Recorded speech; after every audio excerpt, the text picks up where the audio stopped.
Some more about resistance. इस video में हम रेजिस्टेंस के बारे में कुछ और डिस्कस करेंगे। रेजिस्टेंस रेजिस्टिविटी तो हमने वैसे कर ली थी। तो सपोज करो आपको कोई ग्राफ दे दिया जाता है, ये कोई ग्राफ प्रिपेयर करके दिया गया है आपको। आई करंट है, ये वी आपका पोटेंशियल डिफरेंस है। तो दो कंडक्टर थे, ओम्स लॉ से ग्राफ प्रिपेयर किया गया है इस तरह का, और ये कंडक्टर ए है, ये कंडक्टर बी है आपका। और यहाँ से पूछ ले कि which conductor has more resistance, which conductor has more resistance, किस कंडक्टर की रेजिस्टेंस ज़्यादा होगी, ए की या बी की। तो सपोज करो यहाँ पर अगर मान लिया ओम्स लॉ तो ये कहता है कि वी और आई डायरेक्टली प्रोपोर्शनल। अगर 5 वोल्टेज है, 5 एम्पियर करंट है तो 5 वोल्टेज होगा। 10 एम्पियर है, 15 एम्पियर है, 20 एम्पियर है, 25 एम्पियर है, इस तरह से 30 एम्पियर। इस तरह से हमने ये ग्राफ प्रिपेयर कर रखे हैं। इसी तरह से 5 वोल्ट, 10, 15, 20 इस तरह से। तो यहाँ पर हम देख रहे हैं कि इस केस में जब आप करंट उठा भी रहे हो, मान लिया ये 10 एम्पियर सपोज करो, 20 है, 30 है, 40 है, 50 है, 60 है। तो यहाँ पे जो करंट है आपका, ये जो रिप्रेजेंट कर रहा है, ये 40 एम्पियर को कर रहा है। इसकी तुलना में ये आप देखोगे तो 30 एम्पियर के अबाउट में है। तो इसका मतलब जिसके करंट कम उसकी रेजिस्टेंस ज़्यादा है। तो इसका मतलब जो बी कंडक्टर है आपका, बी कंडक्टर है वो मोर रेजिस्टेंस। तो बी कंडक्टर की रेजिस्टेंस मोर होगी, मोर रेजिस्टेंस, क्योंकि जो करंट है बिकॉज ऑफ लो करंट, जो करंट है आपका वो लो है या कम, आप ये भी कह सकते हो। तो मोर रेजिस्टेंस होगी। लेकिन यहीं पर रेजिस्टेंस की बजाय विच कंडक्टर है मोर कंडक्टेंस अगर पूछ लेता, कंडक्टेंस किसकी ज़्यादा होगी, तो कंडक्टेंस का आपको पता है reciprocal of resistance is called conductance. तो फिर इसका उसका उल्टा हो जाएगा। तो एक कंडक्टर की जो कंडक्टेंस है वो ज़्यादा होगी। रेजिस्टेंस का आपको पता लग गया। करंट के बारे में पूछे तो जिसकी रेजिस्टेंस ज़्यादा उसका करंट कम है। अगर बी की रेजिस्टेंस ज़्यादा है तो फिर ए का करंट ज़्यादा है।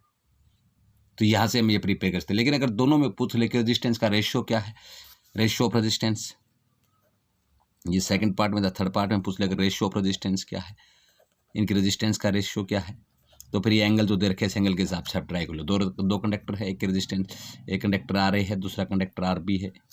तो यहाँ पर एंगल 30 का, वहाँ पर एंगल 60 का, तो टेंजेंट 30 और टेंजेंट 60।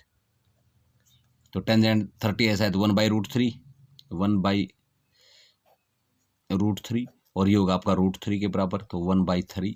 इसका मतलब R A by R B का जो रेशियो है वो 1/3 का आ गया। इसका मतलब आप कह सकते हो 3RA is equal to R into में B। क्लियर।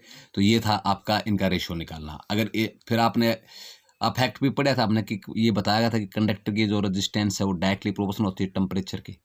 जो सेमी कंडक्टर और जो इंसुलेटर है उसकी इन्वर्सली प्रोपोर्शनल होती है टेम्परेचर के, क्योंकि इसके लिए टेम्परेचर का कोएफिशिएंट हमेशा पॉजिटिव होता है, इसके लिए जो टेम्परेचर का कोएफिशिएंट है उसकी वैल्यू नेगेटिव होती है।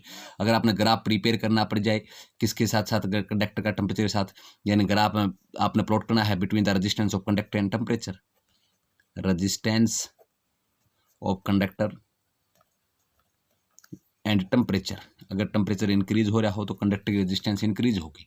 लेकिन हमने ग्राफ बनाना है, एकदम पीछे टॉपिक में पढ़ चुके थे। तो इस स्टेज के ऊपर ये आपका टेम्परेचर है, तो टेम्परेचर बढ़ता जाएगा, काइनेटिक एनर्जी बढ़ती जाएगी, कोलिजन के चांसेस बढ़ते जाएंगे, इसका रेजिस्टेंस बढ़ती जाएगी। तो फिर जो आपका ग्राफ हो लीनियर इस तरह से चलेगा आगे जाके। तो ये जो रेजिस्टेंस है ये हमने पता है कि रूम टेम्परेचर के ऊपर भी कुछ न कुछ उनके अंदर रेजिस्टेंस जरूर पाई जाती है। रूम टेम्परेचर से वो थर्मल वेलोसिटी अटेन करते हैं, जिसके कारण वो फिर काइनेटिक एनर्जी में कन्वर्ट कर देते हैं। और ये ड्रिफ्ट वेलोसिटी में हमने अच्छी तरह से स्टडी किया था। तो ऐसा नहीं कि इसके रूम टेम्परेचर के ऊपर जीरो हो जाएगी। हाँ, टेम्परेचर को घटाते घटाते घटाते किसी क्रिटिकल टेम्परेचर के ऊपर अगर कंडक्टर की रेजिस्टेंस जीरो हो जाती है तो फिर उस स्टेज के ऊपर वो कंडक्टर सुपर कंडक्टर कहलाता है। जैसे मरकरी का एग्जाम्पल था, 4 केल्विन के ऊपर उसकी रेजिस्टेंस जीरो हो जाती है। लेकिन तो टेम्परेचर डिक्रीज कर रहे हैं ना, हमने तो टेम्परेचर को इंक्रीज करना है, रूम टेम्परेचर से इंक्रीज करना है। तो इसका जीरो तो होती नहीं, इसकी जीरो बनाई जा सकती है, एक अलग सिचुएशन है। तो ये जो रेजिस्टेंस है ये 0 डिग्री सेंटीग्रेड के ऊपर है, कुछ ना कुछ तो रेजिस्टेंस उसमें जीरो होगी। फिर जो टेम्परेचर इंक्रीज करते रहोगे तो रेजिस्टेंस भी उसकी इंक्रीज होती रहेगी। लेकिन अगर यही ग्राफ आपने कंडक्टेंस के केस में बनाना पड़ जाए तो कौन सी हुआ है, इसका उल्टा कर दो। ये रेजिस्टेंस थी आपकी, अगर आपने कंडक्टेंस के केस में बनाना पड़ जाए इसके ग्राफ को, सॉरी ये कंडक्टेंस आपका, वो रेजिस्टेंस कंडक्टेंस, तो इसका जो ग्राफ होगा वो आपका उल्टा चला जाएगा इस तरह से, इस तरह से, यानी डिक्रीज होता जा रहा है। तो ये वो R0 था तो ये G0 आ जाएगा आपका, यहाँ पर रेजिस्टेंस R0 थी, ये आपका G0 हो जाएगा। तो ये इंक्रीज हो रही थी आपकी, ये डिक्रीज हो रही है, क्योंकि कंडक्टेंस का उल्टा रेजिस्टेंस होता है। लेकिन अगर आप सेमी कंडक्टर में अगर आप प्रिपेयर करोगे तो सेमी कंडक्टर में तो उल्टा प्रभाव पड़ा था, इन्वर्सली प्रोपोर्शनल थी, टेम्परेचर इंक्रीज होता जा रहा है। ये टेम्परेचर है आपका ये रेजिस्टेंस है, ये सेमीकंडक्टर का केस है, ये कंडक्टर का केस था आपका। तो फिर इसमें टेम्परेचर इंक्रीज होता जाएगा, वो आपकी डिक्रीज होती जाएगी, तो ग्राफ जो आपका ऊपर से वो नीचे ही आएगा इस तरह से। तो ये ग्राफ भी आपको प्रिपेयर करने आने चाहिए।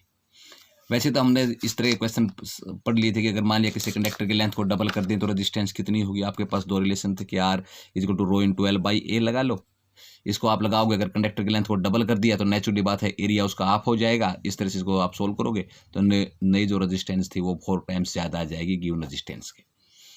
या फिर हमने इसी को एक्सप्रेशन किया था कि स्ट्रेचिंग के केस में रिलेशन आपका आप R इंटू एल स्क्वायर निकल के आता है, और एरिया के केस में हमने निकाला था इसको, क्योंकि वॉल्यूम तो हमेशा कांस्टेंट रहता है। लेंथ बढ़ेगी एरिया घट जाएगा, एरिया बढ़ेगा लेंथ घट जाएगी, तो वॉल्यूम तो कंडक्टर का कांस्टेंट रहता है। तो वहीं से हमने ये दो एक्सप्रेशन निकाले थे।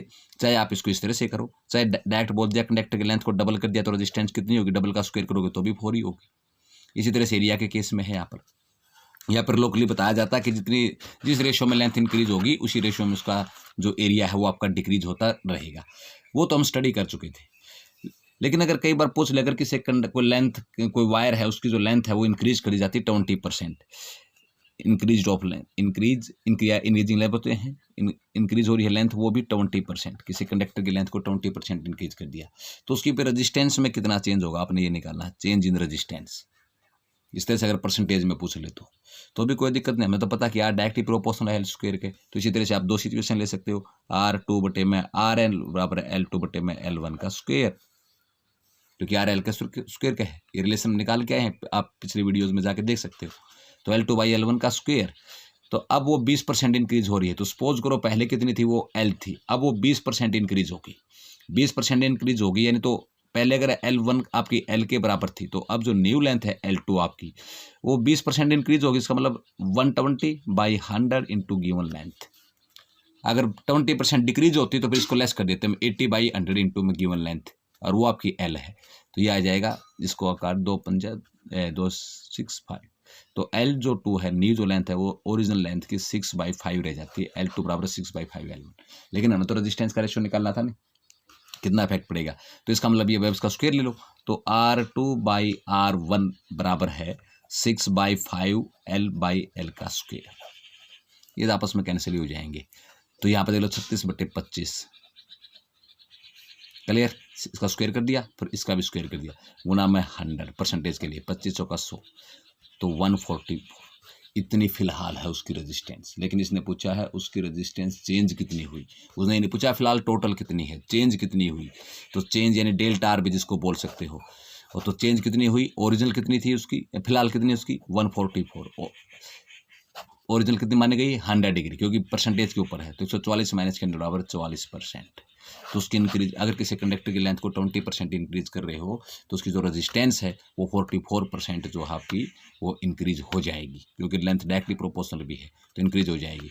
20% डिक्रीज कर रहा था तो फिर हम 20% डिक्रीज करते तो फिर 80 के हिसाब से कर लेते, तो कितना आता है 4/5, तो 4/5 के हिसाब से तो 16/25 बन जाता है इंटू में 100, तो 64। फिलहाल चेंज कितना हुआ, तो 64 माइनस के 100, यानी 100 माइनस के 64 भी बोलोगे मैं तो 36%। लेकिन ये नेगेटिव था, इसका मतलब ये डिक्रीज हो रही थी, तो फिर 36% आपकी डिक्रीज हो जाएगी। या फिर 64 माइनस के आप 100 करोगे तो आप माइनस भी दिखा सकते हो, तो माइनस का मतलब डिक्रीज होना। क्योंकि इस तरह के आपने क्वेश्चन +1 में जो फर्स्ट यूनिटी थी फिजिकल वर्ल्ड वहाँ पर की थी। अगर सपोज करो किसी कंडक्टर की कंडक्टर में, तो आप ये लगा लो आपको सफियर है, सफियर की रेडियस मान लिया 5% एरर हो रही है, और पूछ लिया जाए इसकी वॉल्यूम में कितनी % एरर होगी, तो वहाँ पर हमने रिलेशन भी लगाया था, चेंज इन वॉल्यूम निकालना अपन तो डेल्टा V बराबर है V, इसमें परसेंटेज एरर निकालने है, तो वही आप रिलेशन R में दे रखी, तो डेल्टा R बाई R गुना में 100, तो वो डेल्टा R आपके पास 5%, तो 5/100 गुना में 100, क्लियर। लेकिन वॉल्यूम जब आप निकालते हो सफियर के वॉल्यूम में जब आप निकालोगे तो वॉल्यूम तो 4/3 पाई R क्यूब होता है, तो फिर आप रिलेशन लगाओगे 4/3 पाई R क्यूब। लेकिन 4/3 तो कॉन्स्टेंट, रेडियस चेंज हो रही है उसकी, तो पहले पावर को आगे लेके आओ, फिर रिलेशन लगाओ delta R by R into में 100, तो 3 का 3, डेल्टा R 5% बता रहा है एरर है उसमें, तो 5/100 गुना में 100, 3 इंटू 5 क्या 15। तो उसका जो वॉल्यूम है, जिस सफियर की रेडियस में 5% एरर है, उस सफियर के रेडियस के जो वॉल्यूम है, सॉरी उसका सफियर का जो वॉल्यूम है उसमें 15% एरर हो जाएगी। इसी कहता है किसी बॉडी का मास में 2% एरर है, वेलोसिटी में 3% एरर है, काइनेटिक एनर्जी में कितनी % एरर होगी, तो रिलेशन तो आपके पास ½ mv², ये तो कांस्टेंट है ये।